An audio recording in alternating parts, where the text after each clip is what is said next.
Hello friends, आपका स्वागत है हमारे यूट्यूब चैनल पे। आज हम लोग पढ़ेंगे भारत की संविधान की अनुसूचियों के बारे में। और इस वीडियो को आप लोग ज़्यादा से ज़्यादा लाइक और शेयर करेंगे। जितना ही ज़्यादा सब्सक्राइबर बढ़ेंगे और लाइक आप और शेयर होगा, इसके आगे इससे रिलेटेड और वीडियो हम आगे बनाते रहेंगे।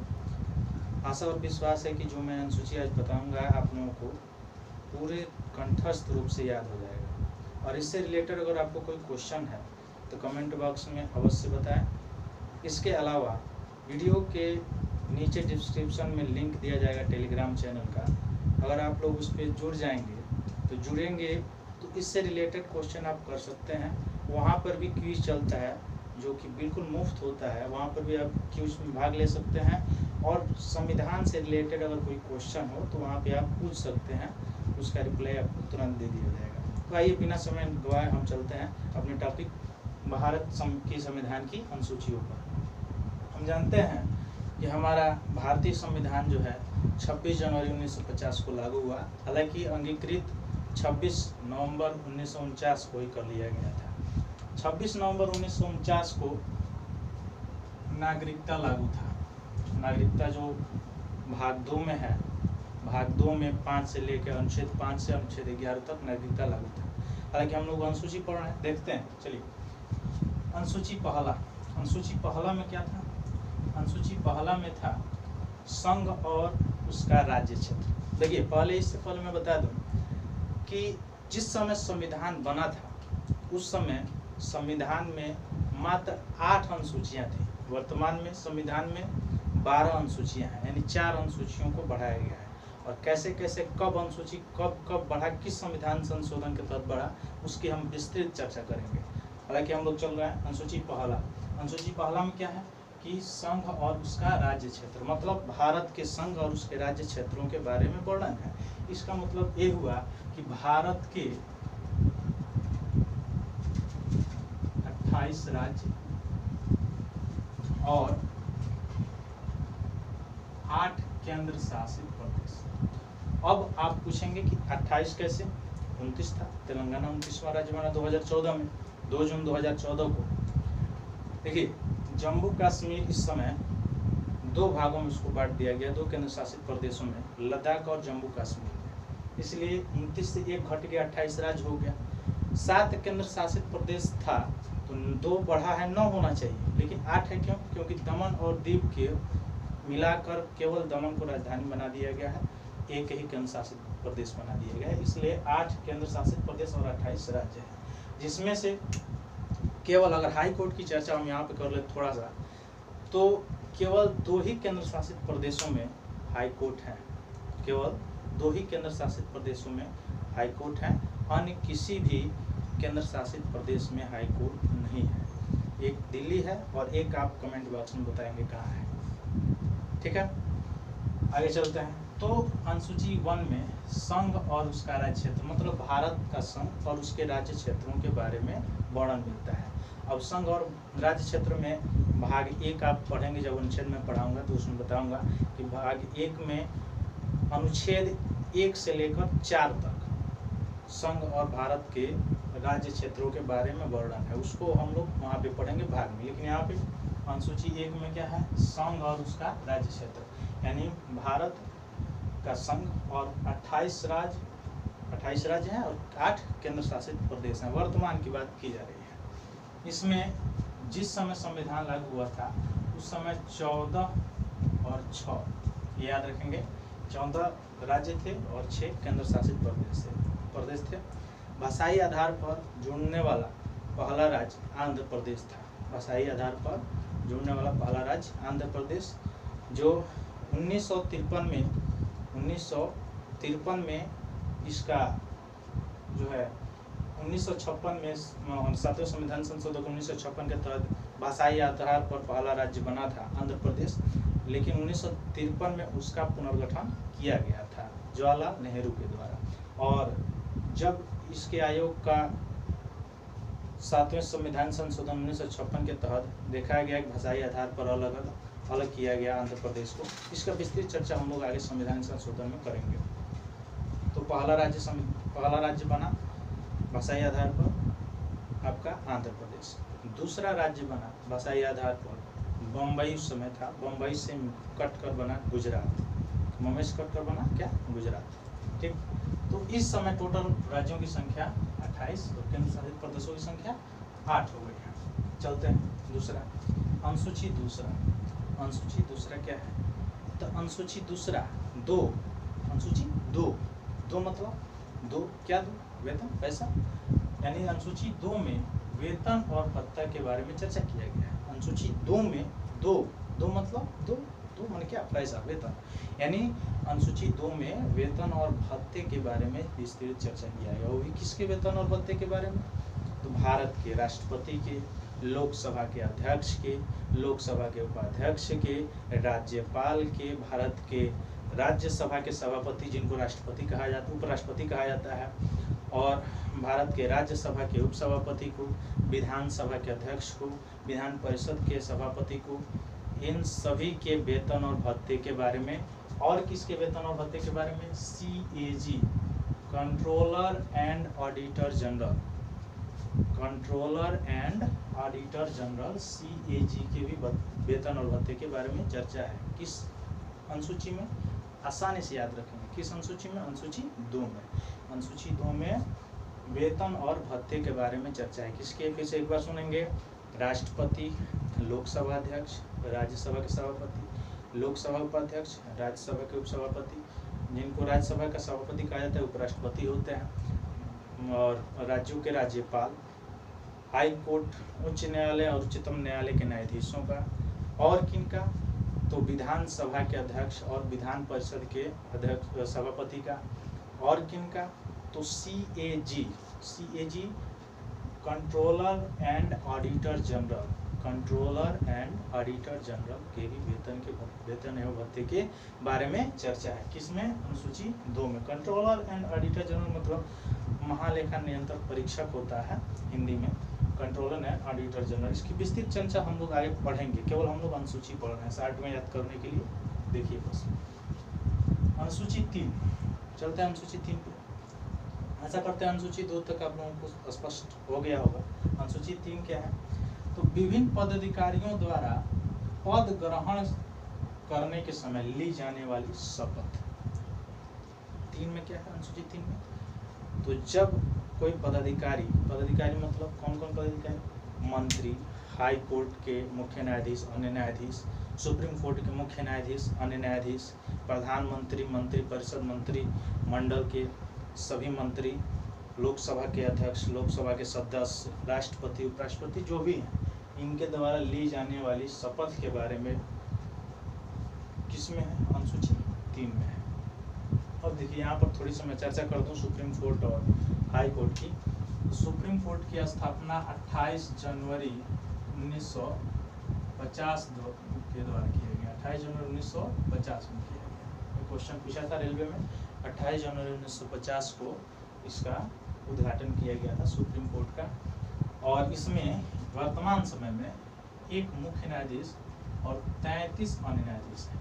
सर्वोच्च न्यायालय दिल्ली में है, नई दिल्ली, और इसमें एक मुख्य न्यायाधीश, chief justice of India CJI, और 33 अन्य न्यायाधीश हैं। वैसे हाई कोर्ट पहले 24 थे पूरे भारत में, अब जो है हाई कोर्टों की संख्या 25 हो गई। अब हाई कोर्टों की संख्या, हाई कोर्ट उच्च न्यायालयों की संख्या जो राज्यों में होता है उसकी संख्या 24 से 25 हो गई है। जो 25वां हाई कोर्ट बना है अमरावती हाई कोर्ट बना है। ठीक है, अब आप लोगों का क्वेश्चन एक दिमाग में चल रहा होगा कि 25 हाई कोर्ट, राज्य तो 28 है और 8 केंद्र शासित, फिर 25 क्यों है? इसका कारण है 7वां संवैधानिक संशोधन 1956। इसमें व्यवस्था किया गया कि संसद को यह अधिकार दिया गया कि एक या एक से अधिक राज्यों का एक ही हाई कोर्ट हो सकता है, या हाई कोर्ट का क्षेत्र बढ़ाया सकता है, या एक से अधिक राज्यों का एक ही व्यक्ति को राज्यपाल नियुक्त किया जा सकता है। संसद को अधिकार दिया गया 7वें संवैधानिक संशोधन 1956 के द्वारा। ये सब हम लोग आगे पढ़ेंगे। तो तीसरा में, अनुसूची तीसरा में क्या था? विभिन्न पदाधिकारियों द्वारा पद ग्रहण समय ली जाने वाली शपथ। ठीक, अब प्रधानमंत्री को शपथ कौन दिलाते हैं और मंत्रिपरिषद को शपथ कौन दिलाते हैं? सभी आप लोग जानते होंगे, राष्ट्रपति दिलाते हैं। ठीक, राष्ट्रपति को शपथ कौन दिलाते हैं? तो राष्ट्रपति को शपथ मुख्य न्यायाधीश सुप्रीम CJI दिलाते हैं, और CJI को शपथ कौन दिलाते हैं? राष्ट्रपति दिलाते हैं। यहाँ से राष्ट्रपति से एक थोड़ा सा क्वेश्चन करना है। भारतीय संविधान में राष्ट्रपति का पद, राष्ट्रपति पर महाभियोग और राष्ट्रपति की निर्वाचन की प्रक्रिया, राष्ट्रपति का पद, राष्ट्रपति के निर्वाचन की प्रक्रिया और राष्ट्रपति पर महाभियोग, ये तीनों किन किन देशों से इसका स्रोत लिया गया है? आप लोग कमेंट बॉक्स में अवश्य बताइएगा। चलते हैं आगे। अनुसूची 4।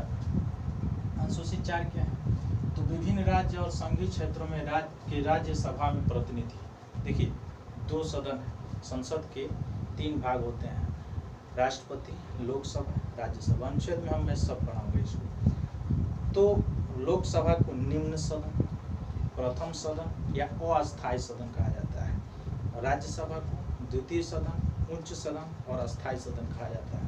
तो राज्यसभा में अलग अलग राज्यों से, अलग अलग राज्य और केंद्र शासित प्रदेशों से राज्यसभा में जो प्रतिनिधि जाते हैं उनके बारे में चर्चा अनुसूची 4 में किया गया। यानी अनुसूची 4 में अलग अलग राज्यों से और केंद्र शासित प्रदेशों से जो राज्यसभा में प्रतिनिधि जाते हैं उनकी चर्चा की गई है। अब बात करें हमारे उत्तर प्रदेश में, उत्तर प्रदेश में 31 और बिहार में 16, यानी बिहार से 16 प्रतिनिधि, उत्तर प्रदेश से 31 प्रतिनिधि राज्यसभा के लिए मनोनीत किए जाते हैं, चुने जाते हैं,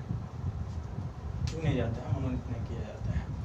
अब इसमें यहीं पे एक थोड़ा सा कॉमन देख लेंगे। अनुच्छेद 331, 332, 333, 334 ये अनुच्छेद है। थोड़ा सा इसकी चर्चा कर दे रहा हूँ। अनुच्छेद 331 क्या है? लोकसभा में 2 एंग्लो इंडियन को राष्ट्रपति को चुनने की, यानी अगर लोकसभा में कोई प्रतिनिधि एंग्लो इंडियन नहीं चुना गया है तो उनको आरक्षण दिया गया, राष्ट्रपति चुन सकते हैं 2 लोगों को। 332 में यही चीज़ विधानसभा में, यानी विधानसभा के अध्यक्ष राज्यपाल जो है, राज्यपाल 2 लोगों को विधानसभा में, अगर कोई एंग्लो इंडियन चुन कर नहीं आया है तो 1 लोगों को विधानसभा में चुन सकते हैं।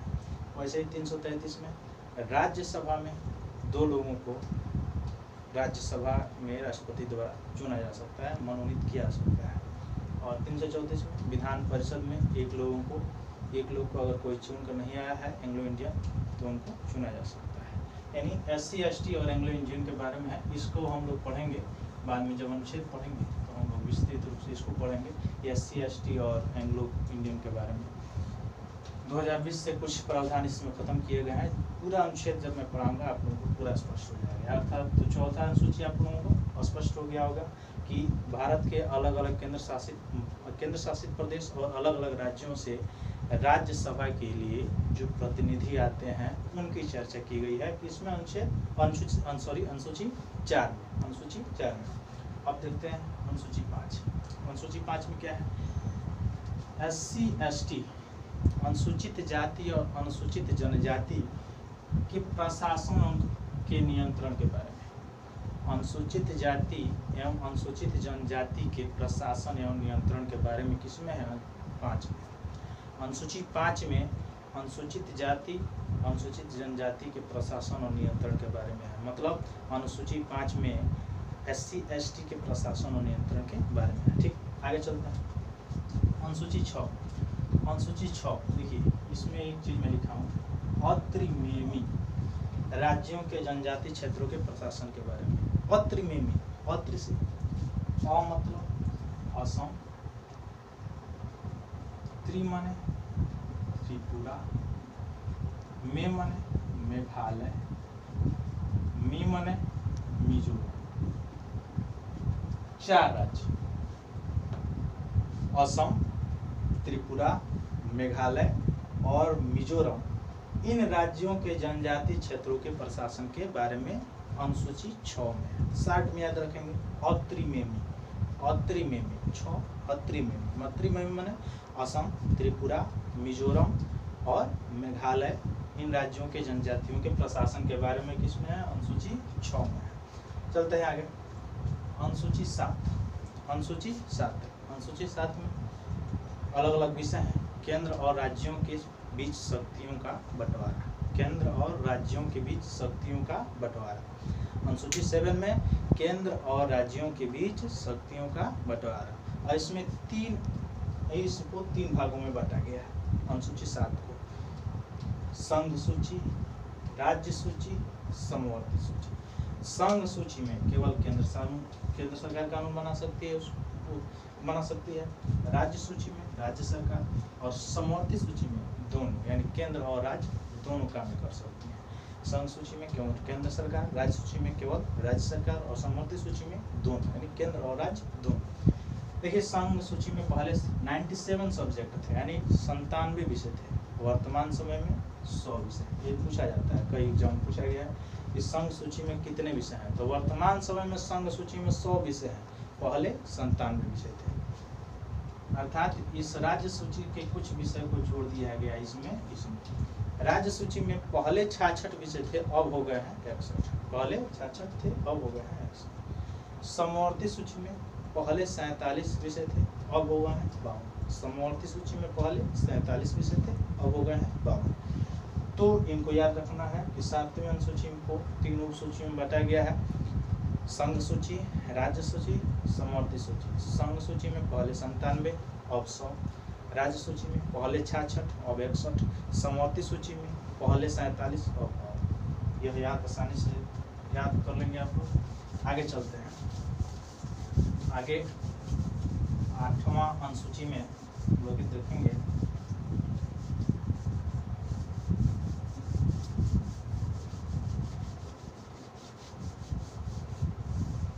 आठवें अनुसूची को देखते हैं। अनुसूची 8। देखिए, अनुसूची 8 में भाषाओं के बारे में जिक्र है। अर्थात अनुसूची 8 में जिस समय संविधान बना था उस समय 14 भाषाओं का जिक्र था। कितनी भाषाओं का? 14 भाषाओं का जिक्र था। इस समय यानी वर्तमान समय में पूछा जाए कि वर्तमान में अनुसूची 8 में या संविधान में कितनी भाषाओं का जिक्र है, तो संविधान में इस समय 22 भाषाओं का जिक्र है। वर्तमान में 22 भाषाओं का जिक्र है। अब कौन कौन से 14 के बाद जोड़े गए, इसको थोड़ा सा देख लें। यानी अनुसूची 8 में 14 भाषाओं का जिक्र था इस समय। वर्तमान में अनुसूची 8 में 22 भाषाएं हैं। देखिए कौन कौन सी भाषाएं हैं। 21वां, इसको याद करते जाएंगे। 21वां संवैधानिक संशोधन 1967 के द्वारा 15वां भाषा जोड़ा गया सिंधी भाषा। यानी 21वां संविधान संशोधन 1967 के द्वारा अनुसूची 8 में 14 के बाद एक और अनुसूची बढ़ा दिया गया। 14 के बाद एक और भाषा बढ़ा दिया गया। वो कौन सी भाषा थी? सिंधी भाषा। तो अब हो गया कितना भाषा? 15 भाषा। उसके बाद 71वां संविधानिक संशोधन